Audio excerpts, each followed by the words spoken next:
Hello, hello. So today's topic of discussion is fear of intimacy. So here's the situation I'm referring to. Have you ever experienced that you feel like you just want to be close with your partner, and sometimes they're really close with you and sometimes they're really distant, and they just kind of go back and forth and back and forth, and it leaves you with the impression, maybe, what's wrong with them? What's going on here? They're afraid of intimacy. I had an experience like this where I was felt like on again, off again with somebody. We had really nice chemistry, and this was a long time ago. We had really nice chemistry, and I really thought he was the bee's knees. I don't even know what that means, but I like to use it. Um, and so, I mean, he seemed to be very much into me at times, and then he would get distant. And for me, I thought, well, I don't understand what's going on here. I mean, obviously he wants to be with me because he's with me when he's with me, but then he goes away. He must be afraid of commitment. That's what I thought. And I've heard other people have a different interpretation of something similar within their relationship. Their partner is really warm and then really distant. And so another interpretation of that kind of behavior is fear of intimacy. But I think that the truth is that people actually have a really good reason for everything that they do. And the reason I thought that he was having fear of commitment was because I was looking at the situation through my own bias, what I wanted out of it. And looking at the situation, looking at his behavior from the perspective of what I wanted out of it, I was like, what's wrong with him that he doesn't want to be steady connected with me? There must be that he has fear of commitment. And I think it's the same thing when the conclusion is fear of intimacy. Now, granted, there is such a thing as fear of intimacy in the sense of, and I felt it myself, like when you're on a new precipice of going deeper, opening yourself more, that can be scary. It can be scary because it can feel like, oh my God, I'm letting the truth of myself be seen. And what if this person that I'm trusting to share my honest raw self with no filters and no distance between who I am and what I'm expressing, but actually just the core of my being, what if I let them see who I really am and they don't love me anymore? That is freaking scary. Okay, so in that sense, fear of intimacy is real.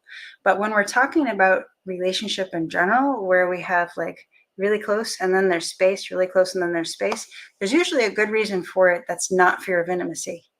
And I'm not saying that doesn't happen. Every situation has to be evaluated directly, discerned directly with good communication and questions.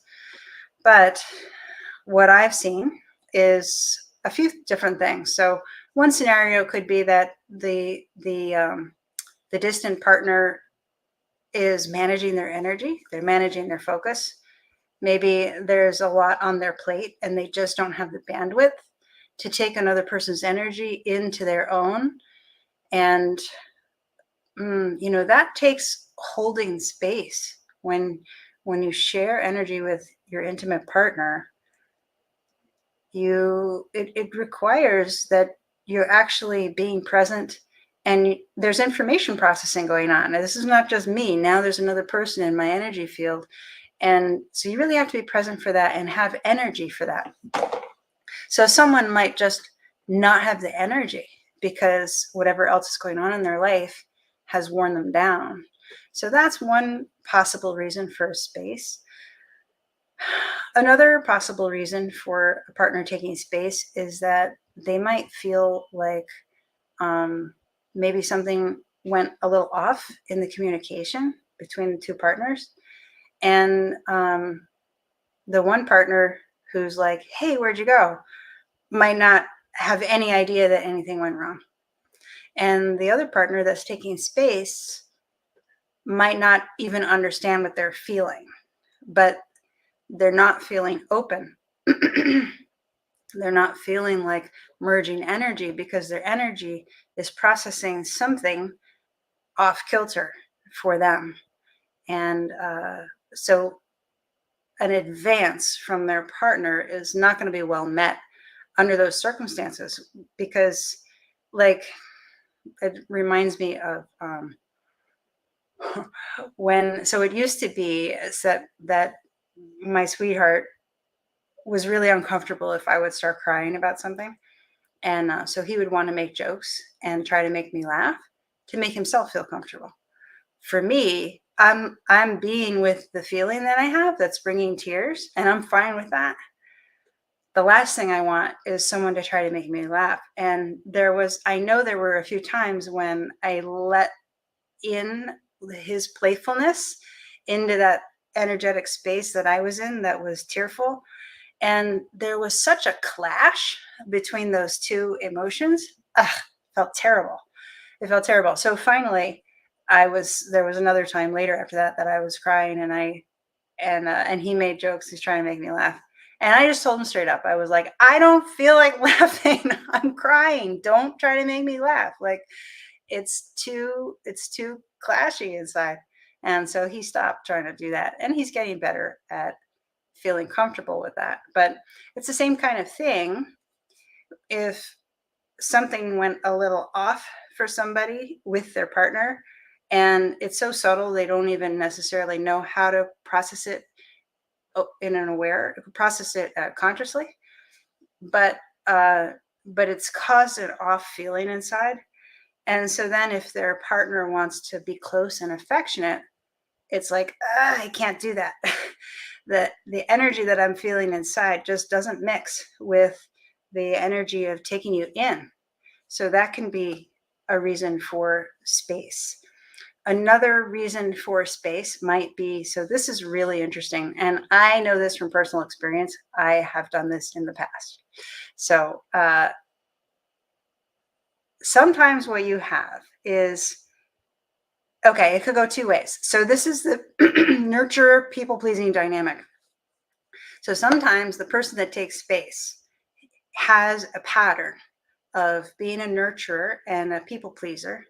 And so they get off balance from spending time with another person, particularly someone that they love, because their subconscious pattern is compelling them to actually try to fit into what that other person wants and needs in order to feel loved. That's the plague of the people pleaser. I need to do whatever you want, whatever you want. I want to please you so that you will love me. And the struggle is that the sense of inner connection and balance, sense of self, gets lost, totally lost in what that person, what does the other person want, what does the other person need. And it's compulsive. So it's like you could be as a people pleaser, myself, I'll speak for myself, I could be completely at peace inside myself and feeling balanced, and then I walk in the room with my boyfriend or other really important person, and now I can't feel myself. All of my attention is switched to reading cues from the other person and trying to feel how to fit in or figure out how to fit in to what the other person wants so the other person will approve of me and think I'm great and love me. So that gets tiring. And I used to feel like when I would leave, I would part company from my boyfriend at the time, I would feel like, because now I could feel myself again, because there wasn't this person in the room that I was trying to please. So, so the people pleaser may be aware that they need to take space or they want to take space because they want to feel connected to themselves again, try to find themselves again. Now, let's put the shoe on the other foot. There might be a case where the partner that feels affectionate and warm and how come my partner is distant is actually the nurturer and the people pleaser, and that this nurturer and people pleaser doesn't realize that they're actually being aggressive and controlling towards their partner. They're nurturing to get love, and by so doing, accidentally applying pressure to their partner on a regular basis, advancing, advancing, advancing. And their partner is like, oh God, I need space so that I can find myself again. I need space because I don't want to be pursued. I just want to be. That's a subtle one, and I have done that one too. I'm an expert at this stuff. So gratefully, I grew out of it. It was really hard growing out of it. It's really hard to untangle these kinds of pressure dynamics and pursuit dynamics in relationship. And that's a core area of my work with couples when trying to restore a natural flow of intimacy, because the healthiest relationship, the most the relationship that people feel most naturally committed in is one where they can just be themselves, that they can feel love with another person without feeling like there's pressure. So that's what we do together, is we look at, okay, what are the dynamics in the communication and in the interaction of self-awareness because that are causing pressure, that and the pressure is causing the breakdown of intimacy. The reason I say self-awareness is because in order to show up pressure-free in communication with your partner, you need a deeper level of self-awareness, because it's the lack of self-awareness or the blind spots in self-awareness that are leading to showing up in a way that causes pressure, or even not being able to process what the kind of pressure that's coming at you.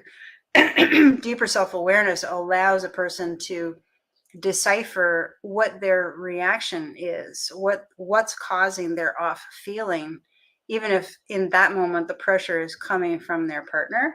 Their reaction, they still need self-awareness to decode it so that they can bring high quality communication to restore ease, flow, freedom, and freedom from pressure, so that we have the conditions for intimacy to flower again naturally and flow, heartfelt connection. So those are my thoughts on the fear of intimacy or the fear of commitment, the appearance that my partner is defective because they want to take space. Well, they probably have a good reason for it. And discerning what that reason is leads to positive conversations and adjustments to the quality of communication on the energetic level, even more so than on the word level. And that's what allows people to feel like they can just be. And when they can just be in love with their partner, that is really amazing. So let me know what you thought about this topic in the comments, or you can shoot me a DM if you prefer to have a private conversation. I'd love to hear your own experiences or thoughts about anything I said. And I'll see you here tomorrow. Bye for now.